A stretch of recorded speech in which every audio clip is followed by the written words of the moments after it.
देख रहे हैं एबीएस स्टार न्यूज। आपके साथ मैं अंजलि, आप सभी का स्वागत करती हूँ। बड़ी खबर में आपको बता रहे हैं कि इस वक्त की बड़ी खबर आपको बता रहे हैं अखाड़ा परिषद से, जहां पर नए अध्यक्ष को लेकर के इस वक्त की बड़ी खबर आ रही, जहां पर यूपी के प्रयागराज के अखाड़ा परिषद की बैठक हुई है। महंत रविंद्र पुरी को अखाड़ा परिषद के नए अध्यक्ष के रूप में चुना गया है। निरंजनी अखाड़े के सचिव है महंत रविंद्र पुरी, आपको बता दें कि, और साथ ही महंत नरेंद्र गिरी के मौत के बाद से ये पद खाली पड़ा हुआ था। अखाड़ा परिषद के अध्यक्ष रहे महंत नरेंद्र गिरी के मौत के बाद से साधु संतों की बड़ी संख्या थी, तो वहीं इस अध्यक्ष पद के नए नियुक्ति किए गए हैं रविंद्र पुरी। रविंद्र पुरी क्यों किए गए हैं, इसके बारे में पूरी खास जानकारी के लिए हमारे साथ जुड़ रहे हैं हमारे संवाददाता प्रयागराज से पीयूष पांडे। जी पीयूष जी, पहले तो हमारा सवाल ये है आपसे कि आखिर रविंद्र पुरी ही क्यों, मतलब कि इनको क्यों चुना गया, आखिर इनमें क्या ऐसी क्वालिटीज देखी, या फिर तो नाम और भी सामने आए होंगे, ऐसे में मतलब रविंद्र पुरी ही क्यों पीयूष जी? जी जी जी, देखिए अंजलि, आपको बताना चाहेंगे कि अखाड़ा परिषद का जो सर्वसम्मति से बैठक आयोजित हुई थी प्रयागराज में, इसमें निरंजनी अखाड़ा के जो सचिव रहे हैं महंत रविंद्र पुरी जी, इनको सभी लोगों ने सर्वसम्मति से पारित किया है। क्योंकि लोगों का मानना था कि इनका जो तजुर्बा है, इतने सालों का सचिव भी रहे हैं और इन्होंने अखाड़ा परिषद को बहुत बारीकी से जाना है, उनके कार्यकलापों को एवं उनके द्वारा किए गए जो कार्य हैं अखाड़ा परिषद के, उसमें काफी सहभागिता रही है इनकी। एवं जितने भी 8 और अखाड़े हैं, उन सब लोगों ने इनके नाम के प्रस्ताव को सर्वसम्मति से पारित कर दिया, इसलिए इनका नाम आज सर्वसम्मति से चुना गया और इनको अखाड़ा परिषद का अध्यक्ष बना दिया गया। जी अंजलि, आप पीयूष जी, आपसे एक सवाल लेना चाहिए, ये बताइए कि अखाड़ा परिषद 13 है, तो जिनमें से 7 ने इनकी नियुक्ति के लिए हामी भरी, तो वहीं 6 ने विरोध भी किया है, तो इस विरोध के बावजूद भी, वहां का साधु संतों के विरोध के बावजूद भी इनको चुना जाना? जी जी जी अंजलि, देखिए यह तो थोड़ा बहुत विरोधाभास जरूर है, परंतु फिर भी कहीं ना कहीं से कहा जा सकता है कि एक तरह से सर्वसम्मति से इनको चुन लिया गया है। क्योंकि जिन्होंने विरोध भी किया, तो उन्होंने कोई खास विरोध नहीं किया है। बाद में ऐसा माना जा रहा है कि वो भी मान जाएंगे अभी आगे चल के, साधु संतों का ये मानना है। तो अभी तो फिलहाल तो उनको नियुक्त कर दिया गया है और अखाड़ा परिषद की तरफ से उनकी नियुक्ति का अभिभाषण भी घोषित कर दिया गया है। जी अंजलि, तो पीयूष जी, इनके लिए चुनौतियां तो बड़ी होंगी, क्योंकि 6 अखाड़ा परिषद के लोगों ने इनका विरोध भी किया है और साधु संतों में कहीं ना कहीं ये भी इनके नाम को लेकर के अचानक से इनको अध्यक्ष बनाए जाना, पहले नरेंद्र गिरी थे तो उनके तहत उनके कामों को देखते हुए इनके कामों, कहीं ना कहीं वो तुलना वाला जो मैटर सामने आता है, उसमें कहीं ना कहीं इनके लिए एक बड़ी चुनौती होगी इन पे उतरना। निश्चित निश्चित अंजलि, बहुत बड़ी चुनौती है रविंद्र पुरी जी के लिए। इस अखाड़ा परिषद की जो महामहिमा है, जो कि इनका एक उच्च पद रहा है, और इसकी गरिमा को बनाए रखना और सर्वसम्मति से सभी अखाड़ों को साथ में लेकर चलना, ये इनके लिए एक बहुत बड़ी चुनौती होगी। क्योंकि सभी अखाड़ों के अपने अपने अलग अलग रीति रिवाज होते हैं, उनके अलग अलग अपने मापदंड होते हैं, उनकी अलग अलग कार्यशैली होती है, परंतु उन सभी लोगों को साथ में लेकर चलना और उन कार्यशैलियों में आपस में सामंजस्य बैठा, यह एक बहुत बड़ी चुनौती होगी रविंद्र पुरी के लिए।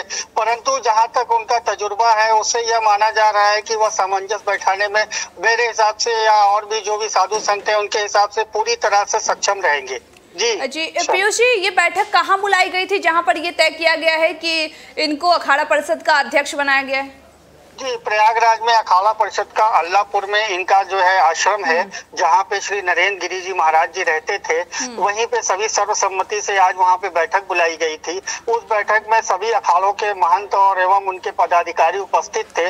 उन्हीं के बीच में आज सर्वसम्मति से इनका नाम प्रस्तावित किया गया है और इनको अध्यक्ष चुना गया है। जी अंजलि। अच्छा, पीयूष जी, ये भी बताइए कि वहाँ के जो साधु संत हैं, इनके नाम के निकलने के बाद वहाँ के साधु संतों में क्या प्रतिक्रिया देखने को मिल रही है, आखिर वो किस तरह से रिएक्ट कर रहे हैं, वहाँ का माहौल क्या है?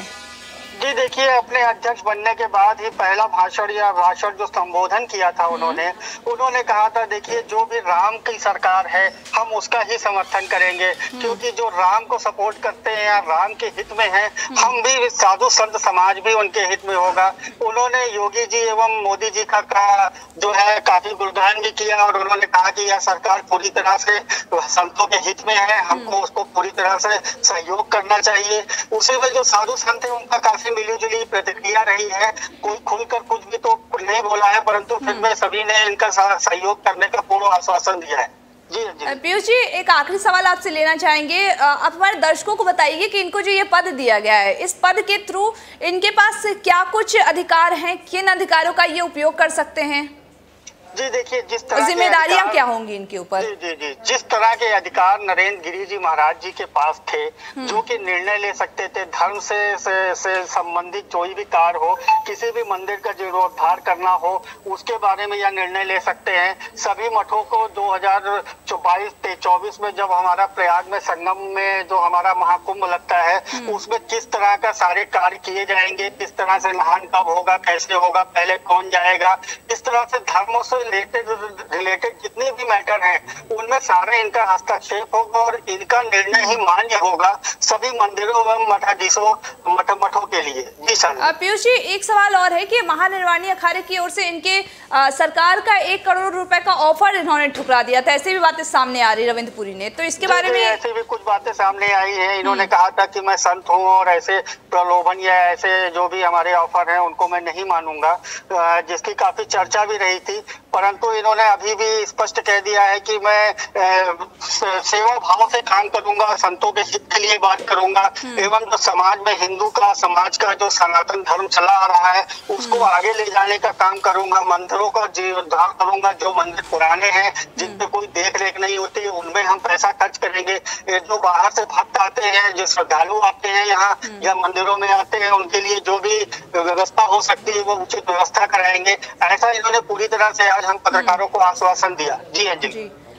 जैसा कि आपने कहा कि इनके ऊपर जिम्मेदारियां बहुत होंगी और साथ ही इनके लिए एक चुनौती भी होगी कि 6 अखाड़ा परिषद के लोगों ने इनका विरोध किया। ऐसे में ये देखना एक बड़ी बात होगी कि कैसे ये इन सारे चीज़ों को हैंडल करते हैं। और इसके बारे में खास जानकारी देने के लिए आपका बहुत बहुत शुक्रिया पीयूष जी।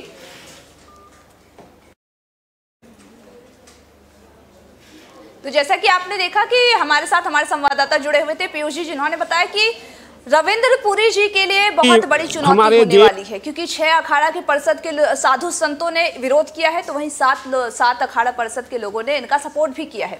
ऐसे में एक बड़ी चुनौती है इनके लिए कि आखिर इन सभी पर के उम्मीदों पर कैसे खड़ा उतरेंगे। आप ये भी देखिए कि वहाँ के क्या कुछ बोला गया है कि हमारे देश विदेश में जहाँ भी हमारे संत महात्मा है, जो हमारे मंदिर है, जो सनातन रक्षा, हमारी सनातन धर्म, उसका प्रचार करना है, प्रसार करना है और साधु संतों की रक्षा करनी है और सनातन की रक्षा करनी है, यही हमारा कार्य है। जैसे कि आपने सुना कि रविंद्र पुरी के लिए एक बड़ी चुनौती होगी, आखिर ये बड़ी चुनौतियों को कैसे हैंडल करते हैं। वहीं अब इनके नरेंद्र गिरि के बाद इनको एक नया अध्यक्ष मिल गया है अखाड़े को, तो वहीं अब देखना ये होगा कि आखिर इन चुनौतियों को वो कैसे टैकल करते हैं, कैसे वो इन सबके 13 अखाड़ों को कैसे साधु संतों को जीतते हैं, साधु संतों के दिल के, और किन की उम्मीदों पर ये खड़ा उतर पाते हैं या नहीं। तब तक के लिए आप हमारे साथ बने रहिए और देखते रहिए ABS स्टार न्यूज़।